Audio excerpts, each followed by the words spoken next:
шууд өмнөшөө явсаар баруун дээвэр дээр нь дүүрэх юм биш шиг байна дээ. Энэ ингээд хардаа энэ хас чулуу үнэхээр гоё сайхан дэлгэж харагдаж штэ.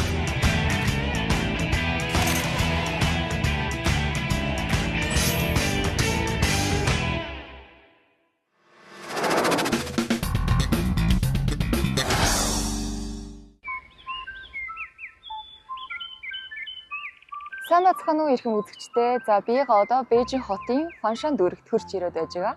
За энэ дүүрэгтől үжиж сонирхох үзэгсэнтэй газар руу зөндөө олон байгаа. Мөн ч геологчдын судалгаа хайгуул шинжилгээ хийхээр тусгайлан зорж ирдэг газар юм а. Энэ улаан гэрэл нь Фаншан дэлхийн геопаркын талбайг харуулж байна. 1045 хавтгай 4 км талбайтай.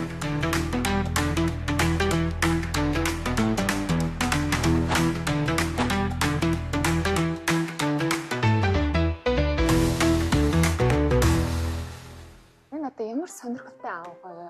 Ерөөсөө ингээд лүнэ аавгаа юм шиг санагдаж штэ. Гэхдээ эн чинь загвар зохиомл аавгаыг зохиож ингэж хийж бүтээсэн байж байгаа.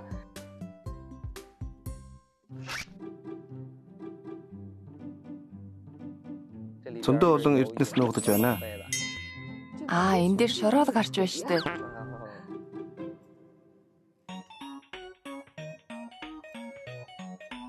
Энэ дээр болор байгаа үсттэй. Биш ээ. Биш үү? Тий. Энийг хардаа. Энэ ч нь болор шүү дээ. Түүний анхны дүрсийг кварц гэж нэрлэдэг. Энэ болрын гадраг дээр улаан өнгөний бүрхүүл байсан л да. Цагаан цуу түрхэж хэсэг хугацаа твтэйвэл улаан өнгө нь алга болж болор болчихдог.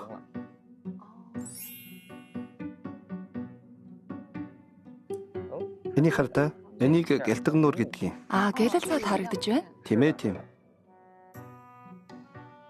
За ингээд цагаан болор өөрөн бол одоо ингээд 800 жилийн түүхийн улбаад ингэж бүрэлдэж хөгждөг гэж сонссон. За үнэхээр гайхалтай чулуу юм аа. Дотроос нь болор гарч ирдэг юм болов? Тэгэлгүй яах вэ? Гадрыг нь хардаа. Энийг хардаа. Гарч ирэх чинь шүү дээ. Нааша. Болор авах байна. Цагаан болор. Тийм ээ. Гоё харагдаж байгаа биз? Байна уу? Байна уу? Чуурадаас осогдож штэ.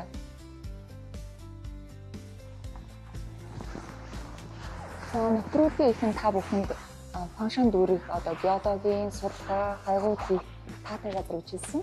За одоо би сонирхчийн хуваар аваад хайгаа итүүч. Одоо амар мөрөгчтэй болсон байгаа юм штэ.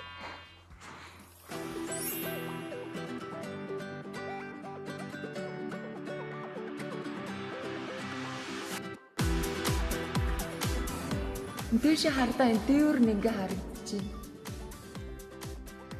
Хардаа баруун ингээ толцсон байна шүү дээ. Энэ ямар чулуу вэ? Энэ үү? Энэ цагаан гэнтэх. Энэ ингээ хардаа энэ хас чулуу бол үнэхээр гоё сайхан гэлэлжээд харагдаж шүү дээ. За ер нь мэн гүрний үед Бээжингийн хороотой хотыг байгуулахад цагаан гэнтэх чулууг ихээр ашиглаж байсан.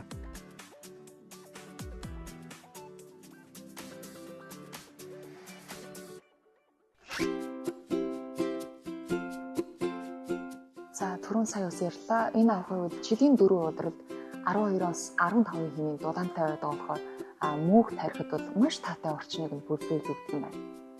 Мөд амсаж үзээрэй. За өөрийн төлсөн шин мөгнө халуун тогоо идэж сууж байна. За ерөөсөө би одоо ингэж ийм аваад ирээд ингээд халуун тогоо идэж сууна гэж ерөөсөө төсөлж байгаагүй. Байгаад амт мэдрэгдэж шүү. Захан амттай байна. За өнөөдөр Фаншан дүүрэгт аяллаар геологийн тогтолцоо, эрдэс баялаг нь байгалийн маш өвөрмөц төр төрхийг бүрдүүлээ зогсгүй хүн ардын амьдралд бол шууд нөлөөлдөг гэдгийг маш сайн мэдэрсэн.